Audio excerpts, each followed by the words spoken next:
And we are back to our hangouts with Peter and Sophie. And today we are going to talk about nine interesting things about, better say, 9 interesting perspectives on cultural differences. And it is a good group to talk about this because we have Peter from Australia that actually is in the UK, Sophie that used to live in the UK and now is back to Sweden, her home country, and me, I'm Filipe and I'm in Portugal and going around the world as always. So welcome you all, and let's start because Peter and I are still gentlemen, even though Peter is Australian.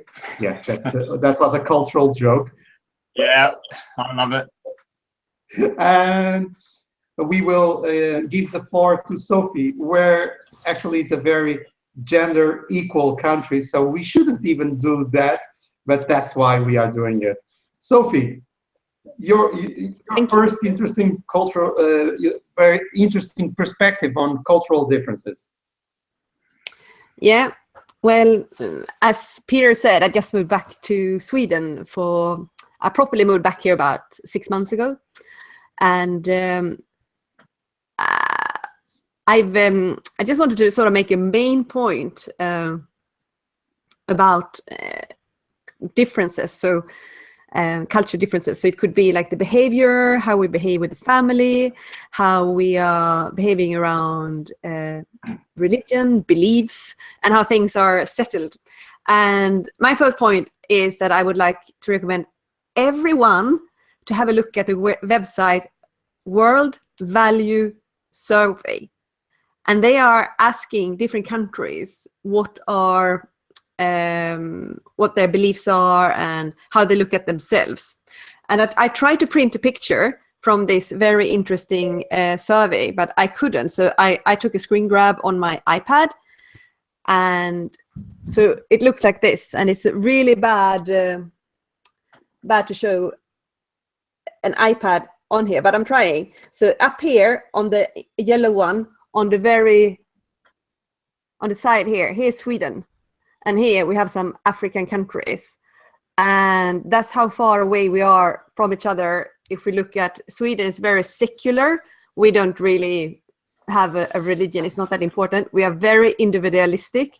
And compared with some African country, here is Morocco. It's traditional. They are not that individualistic. So if people from Morocco and Sweden would meet, you would have a culture clash. That's it. And it takes longer time to try to understand how these things are, how it's working. Yeah, it's called World Value Survey. Yeah, I'm putting online so people can see it. Yeah. Okay. So this. Yeah, you see it there. So if you scroll down, you will see the picture I just showed. So anyway, like when we look at like what values that are important for our own culture, we will always, like when we are young, like when I was younger, I always thought Sweden was the right one. And then I was traveling abroad and I learned and I had like interesting discussions with people. One of the most interesting discussions I've had have been with people from Nigeria. And we were like discussing. This is the map. Yeah, that's the picture. This is the map that you were. Yeah. Okay. There is even a video. Yeah, that's the map. So if you click on that one, you can show it for everyone. But so we had a really interesting discussion about like healthcare, the school system, how politics work, and how we can actually move the countries forward. So the more you know about like your own country and I try to understand that, the easier it is to try to understand other countries. So I think, some kind of self-understanding will improve how you understand other countries. So that's my first point. So, and here you can see it. So Protestant Europe, Sweden, Norway, Denmark, we are individualistic. Sweden is most extreme. We have traditional versus secular rational values. So that's like how religion are playing a part in like Qatar, Trinidad, Ecuador, Guatemala, Nigeria, Zimbabwe. So it is important, you know, we need to learn about these kind of things. I think this could be a good topic for most schools to get to know a little bit more about how we express ourselves. Okay. So, thank you very much, Sophie. Thank I you. hope I can hear a bit of echo. I think it's from your side, Sophie. Yeah, sorry, I cannot hear you. I heard some echo from your side. I hear myself. Oh, okay. Yeah. So, Peter, your turn. It's funny, the echo wasn't there before. No, it was only when I shared the screen. What was strange? Yeah. Is there an echo now? Yes, I'm hearing myself.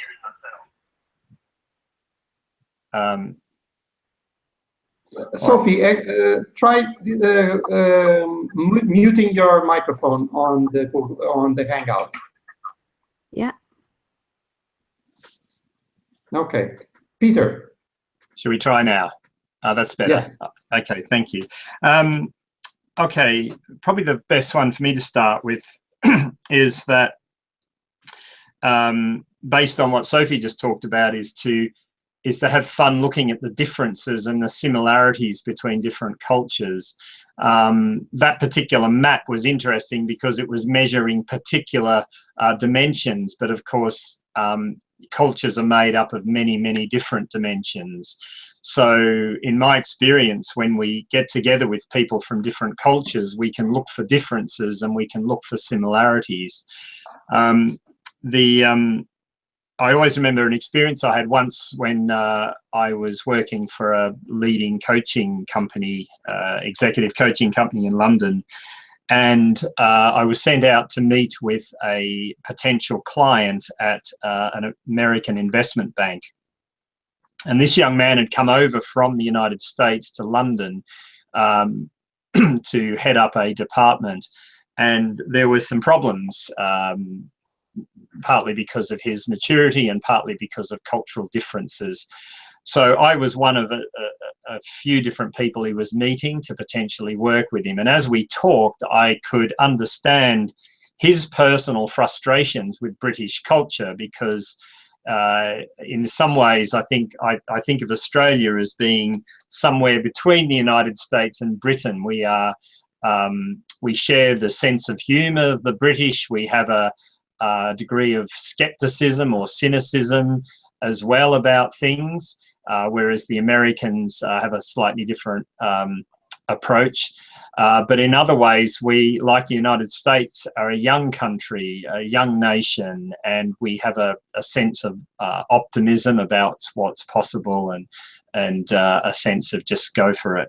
So it was interesting because when I met him, obviously my first task is to build rapport. So I could find similarities in frustrations with British culture as an outsider.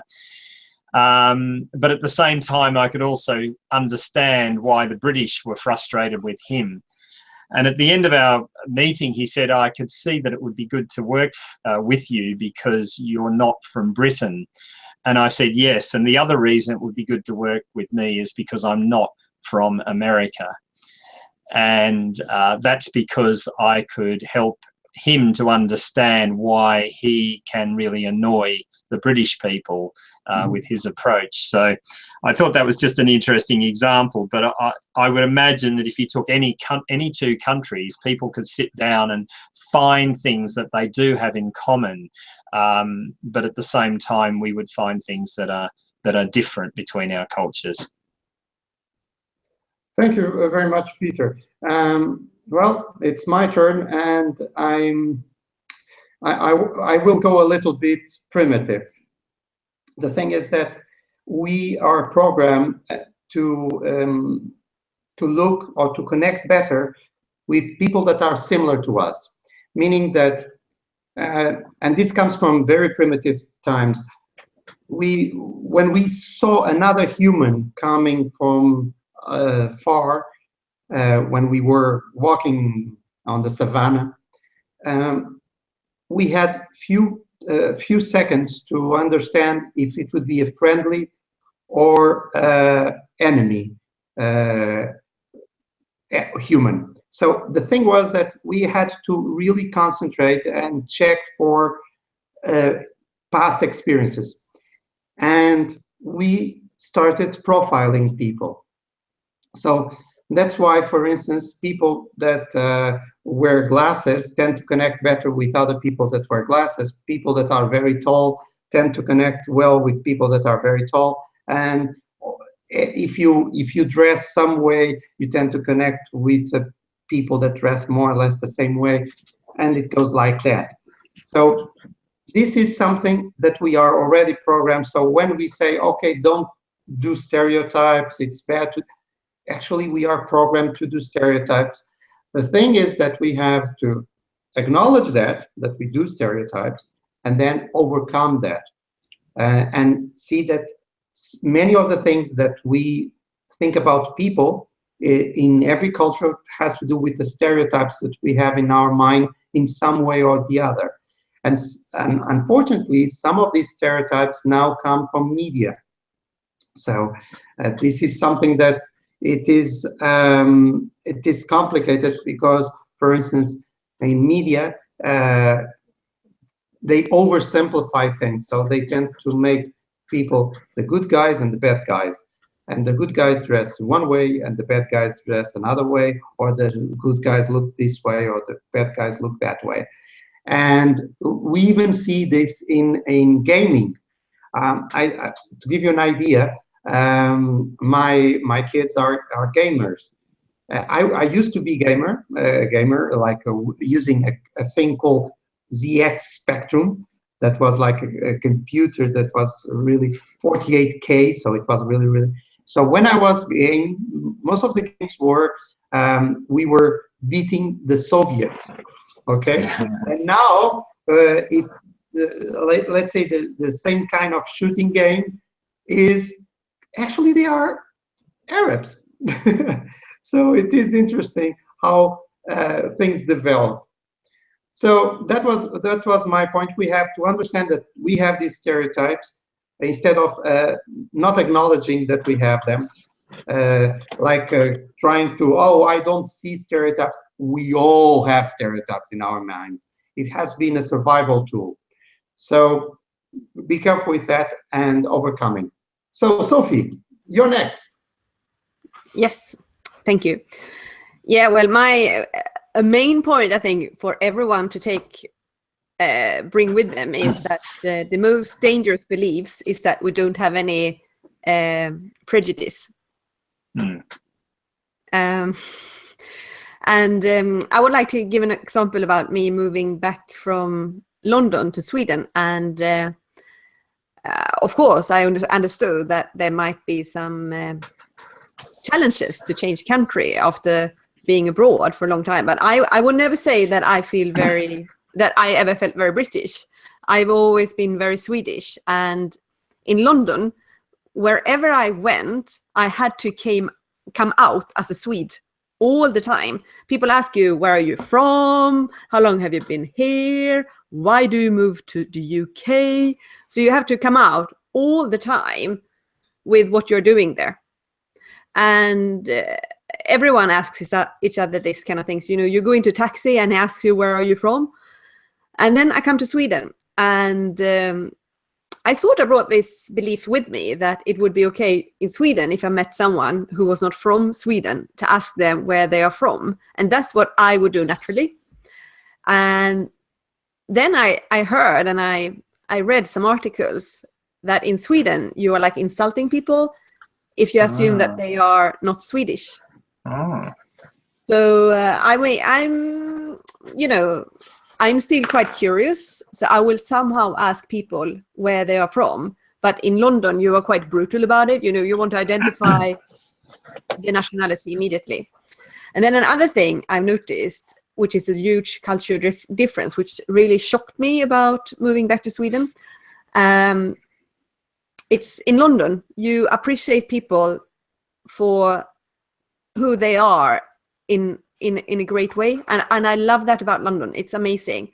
You don't really care if someone is really young or if they are older, in the same way as in, and when I moved to Sweden, we have the worst kind of ageism here. Really? And it's ridiculous. I've been to some quite high profile meetings and conferences, and people have so many prejudices about other age groups. So you have a short age span where people think you are like the best version of yourself is like between 33 and 45. And when you're outside that, you are like a nobody. And so then we'll see you back in the UK in a few later on, will we? Yeah, maybe. Yeah. But it's really weird. And like in the UK, you're not allowed to even ask a person's age, like in a recruitment process. So you should just look at other things than the age. And it's like in Sweden, of course, we have political correctness everywhere. But here we are so scared of having any kind of prejudice about anyone because they're from another country. But age, that's all right. Let's be really discriminating about age. And then I got it confirmed by some people. I spoke to some recruitment consultants a while ago, and they said that they often get a specification that we want someone who's 35, and if they bring forward a candidate to that company who is older, they get furious. Wow. So that's it's a shock for me. I'm really sad and upset about that. And I'm working together with some other people, like in networks now on LinkedIn and Facebook, where we're discussing these problems, because it's a huge problem. I think, you should be able to work until you don't want to work any longer, and you should be able to be appreciated for your age, when you're young, middle-aged, old, whatever. Age should just be something you are, and it shouldn't define you, and it shouldn't exclude you. So I'm sorry, I'm not making the most I don't promote Sweden as a workplace, but I thought I needed to explain these two things that I found really quite weird. Okay, so Peter, your turn. Tell me more. Yeah, it's interesting to hear Sophie's story, and my next point was the best way to recognize your own culture and the lens through which you see the world from your culture is to step away from it for a while. So I find Sophie's story interesting because you would be seeing things now that you didn't perhaps see when you lived there before.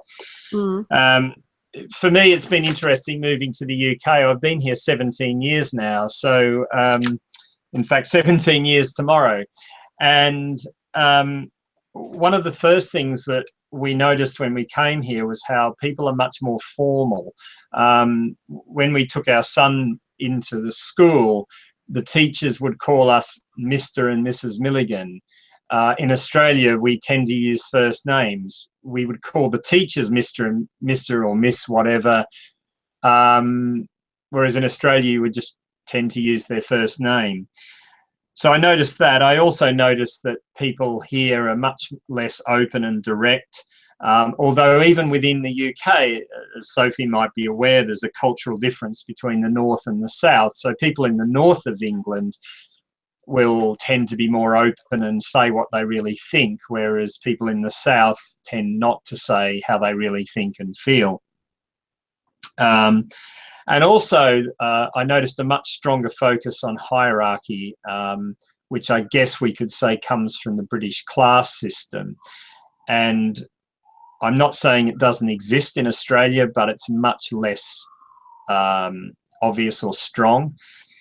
And where I saw that play out in a corporate sense was that I had a client who was one of the top 100 high potentials in a global organization.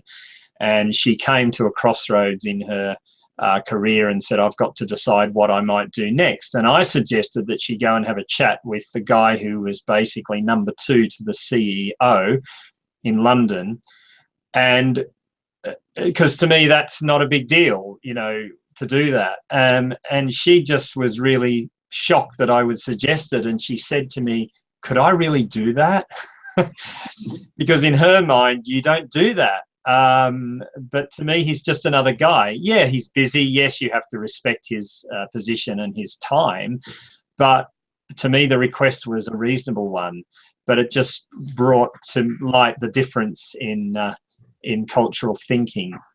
So I guess my general point is to step away from your own culture. You know, we do it a little bit when we travel, but to go and live and work in another country, you begin to see your own country differently, particularly as what Sophie did, is when you go back to your own country, because part of me is slightly nervous about the idea of moving back there to live and work, because I might struggle to adapt for a while to the Australian culture.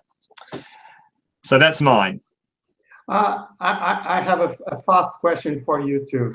Yep. That is something that I believe is that when you are exposed to other cultures, if you are very much exposed to other cultures, like living in another country or traveling a lot around, you start not to fit completely in your own culture. Do you have that feeling on your native culture? Yeah, I think so. I think you notice, I mean, people say to me, do you miss Australia? And I said, well, actually, what I miss most is Australians, because when I'm with Australians, I have a sense of common way of thinking, obviously common culture, common background, and so on. But you do adapt, don't you? I think after a while. I mean, Sophie must have had that experience of being in London and feeling Swedish while living in London, but starting to adopt some of the thinking and behaviours perhaps of people in the country. So I think I've adapted a little bit to the country here, but I still feel most affinity with my own culture, and I enjoy feeling the difference between where I've come from and where I live. What about you, Sophie? Mm-hmm. Yeah, well, my first 2 years in the UK, I felt really Swedish all the time, and then I melted in, you know, then everything disappeared. And another thing which is quite funny with the Swedish culture is that lots of Swedes say that I'm not a typical Swede. Right. They all want to sort of, I'm different. You're like, right, yeah. But anyway, so in London, if you meet a Swedish person and you say, oh my God, you are like, I could see immediately that you are Swedish, and they would probably say that, no, I'm very different from all the other Swedes. Okay, my second point is ignorance is the basis of demonizing culture. And again, I go back to the problem of the media nowadays, is that it is something that is a small detail, but if you check this out, most media now doesn't have correspondence outside their own country. So what they do is they use the news in a way that they seem to be there, but they are not.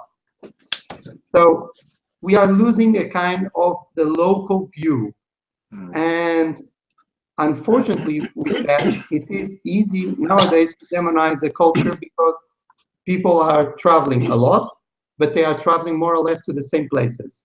Yeah.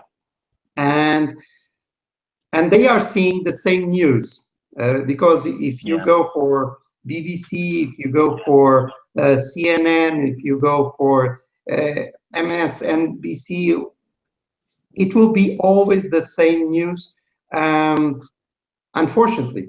So we are in a point that is very easy to demonize different cultures. They do it like that over there. Yeah. So I travel to very interesting countries, and people are so eager to show that we are not strange people. We have the same feeling. Actually, we even like the same music. We do the same parties, and it is strange. So I like always to, especially when I'm in different countries, those that are off routes, to show that I'm there and that life is a normal thing over there also. And But this contributes to the possibility of war, for instance. War starts with demonizing a culture.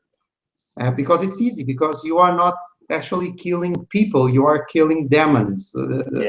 So it is a big issue. So unfortunately,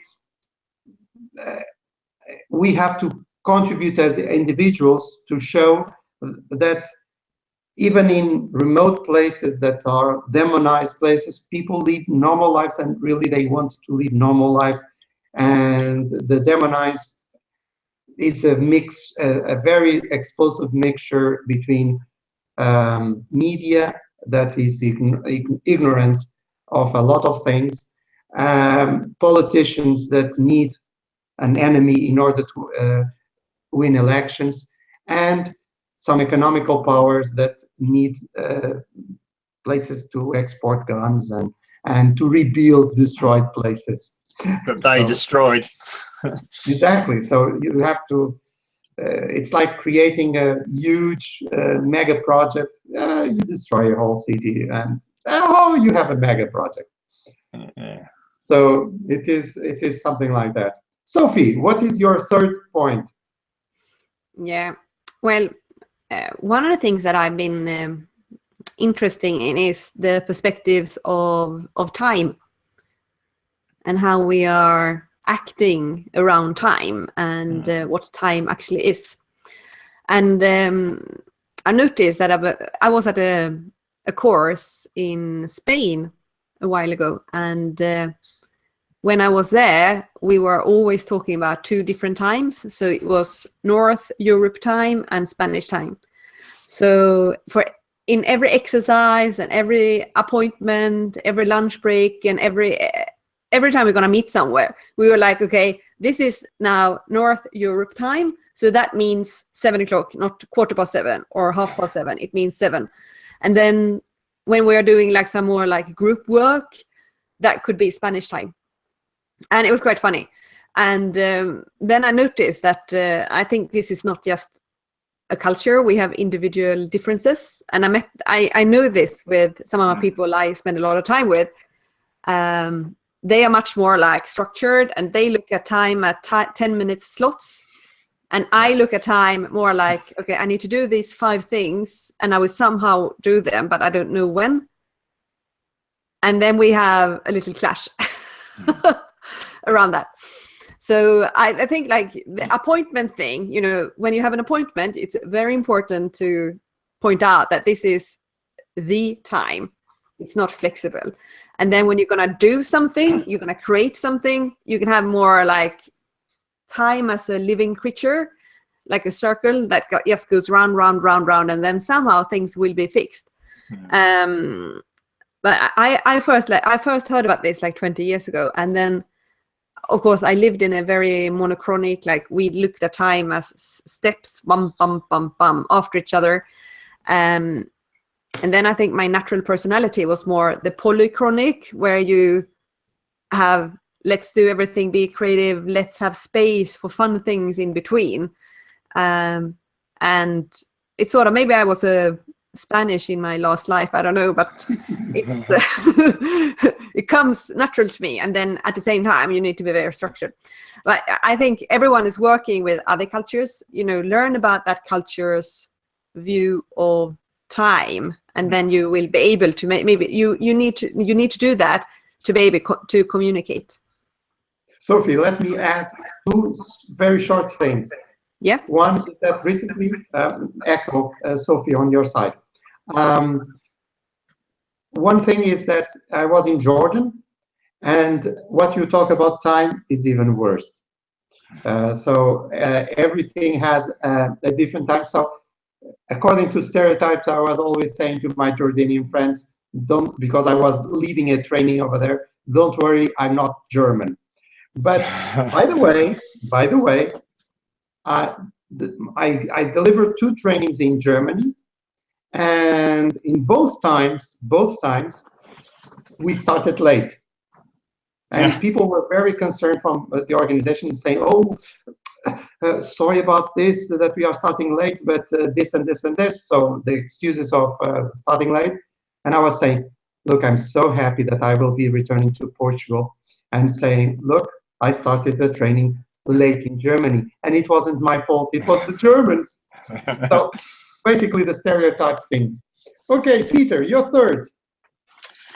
Okay, well, my third is around language. Now, unlike both of you, I don't speak any more than English, or Australian and English. But within the English language itself, there are vast differences in the use of words, and it's quite comical in many ways, but it can lead to misunderstanding. My wife grew up in the UK, and when she moved to Australia as a hairdresser, she cut her finger, and she asked one of the other hairdressers for a plaster. Now, in Australia, a plaster is something you put on your arm when you break it, like a plaster cast. So they thought it was a strange request, because what she meant was what we would call a band-aid, which is a little strip you put around your cut finger. So that's just a simple example. I was staying with a family in America when I was 24, and they had two very young children. One was like a toddler or a baby. And I offered to nurse him, which they thought was very funny, because to them nursing means breastfeed. Whereas in Australia, it just means to hold the child. So that's a good example. As you may know, in Australia, we call that a thong.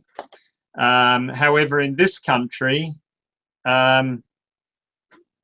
that is a thong. Now, you're probably wondering why I have one of these. It's the only one I have. Yes, that's the most interesting part. I don't normally keep it on my desk, and I only wear it on special occasions. So, so that's why. But that's another. 17 years of staying in England. You are that's what it is. Yeah, that's what it is. Yeah. Another example, which led to quite a funny story. In Australia, we have an expression referring to a particular type of bird that sits on a rock on its own. The bird is called a shag, and we have this expression: when you're on your own, you're like a shag on a rock. Now, I know a woman who worked for Vodafone. She's British. She went to Australia. She worked in Australia for several years. She got used to the language and the culture. She came back to Britain. She was in a meeting, and there was an issue in which she was the only one who had a particular point of view. And she just came out and said, "I feel like a shag on a rock," which in a British context, where shag means sexual intercourse, of course, she got lots of very funny looks. I don't know if she got any offers. So there's lots of opportunity for humour, but certainly opportunities for misunderstanding, because words can mean different things in different cultures. So that's my final point. Okay, I have to share one from that I got in the States, because I was talking with a Mexican girl, and we were talking in Spanish, and I said to her in Spanish, "I will pick you up at 7 at your hotel to have dinner." It was we met, we were in the same conference, so we just met. It was like kind of, okay, instead of eating alone to each person, we would have dinner together. So to give you an idea that we never met before and things like that. So I said it in Spanish from Spain. That is, "Te voy a coger al hotel a las 7. The word coger in Spanish is pick you up in Spanish from Spain. But in Mexico, it's in English. So can you imagine that? As simple as that, I'm going to shag you at 7 at your hotel. Like first sentences that are. Oh dear. And suddenly she thought, "Oh, Spanish from Spain." Yeah. New, because if not, it was like, So, I like it. So it was a crazy thing. So a bit like your friend. Okay, my last one. I'm going a lot with the stereotypes and how we live in this world nowadays. and we have to be aware of this. We live nowadays in bubbles of our own clones. Meaning like this. Several years ago, we had this feeling that people around us, the closest ones, were more or less like us. They thought more or less like us. They liked more or less the sports like us. But they were like say 10 people or 5 people. They were not the whole world. Okay, we had this notion clear. But now we have Facebook. And Facebook is creating a small problem, is that it is copying the social thing that we have. So it is creating a kind of bubbles of our own clones. So if we are conservative, actually most people in our Facebook bubble are also conservative.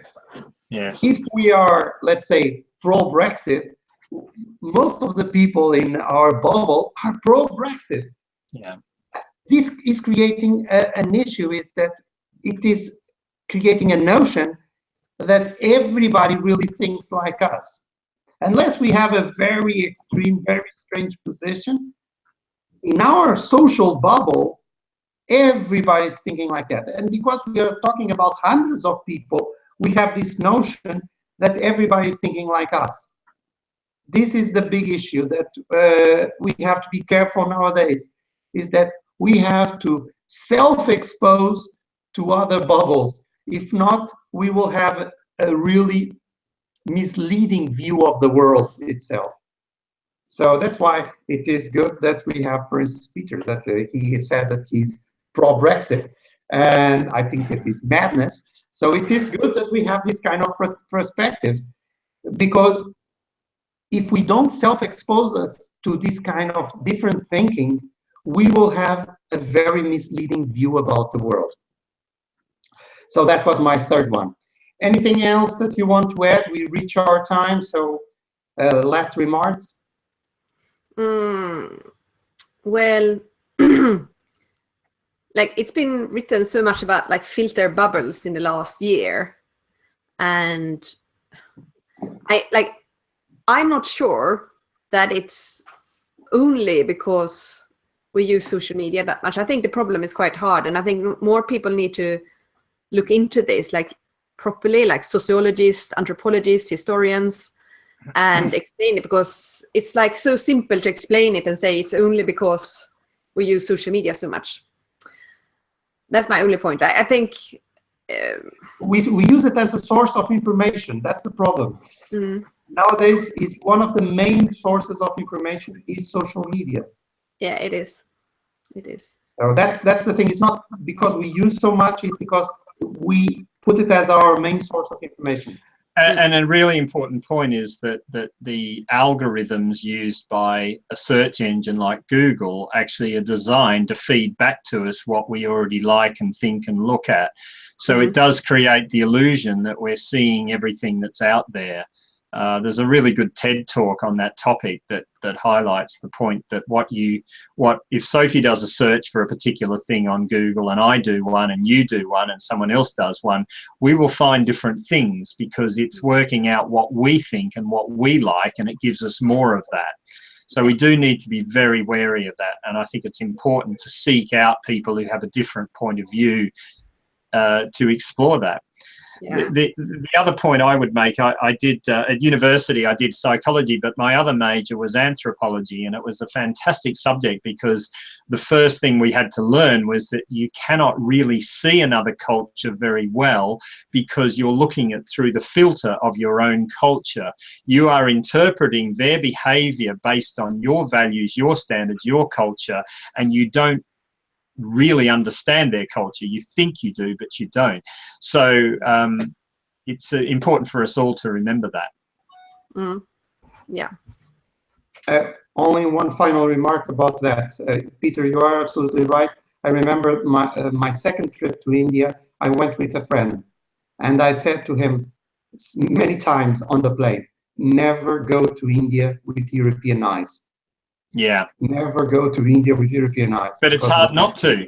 it's hard not to, isn't it? Because that's Yeah, what you've inherited. But I was like doing a mantra for him on the plane. Yeah, to remember. Because it's so different that you will get a little bit crazy. Yeah. Okay, guys, thank you very much for another great talk. And let's do another one probably next month. Okay. Have fun. Thank you. Bye. Bye.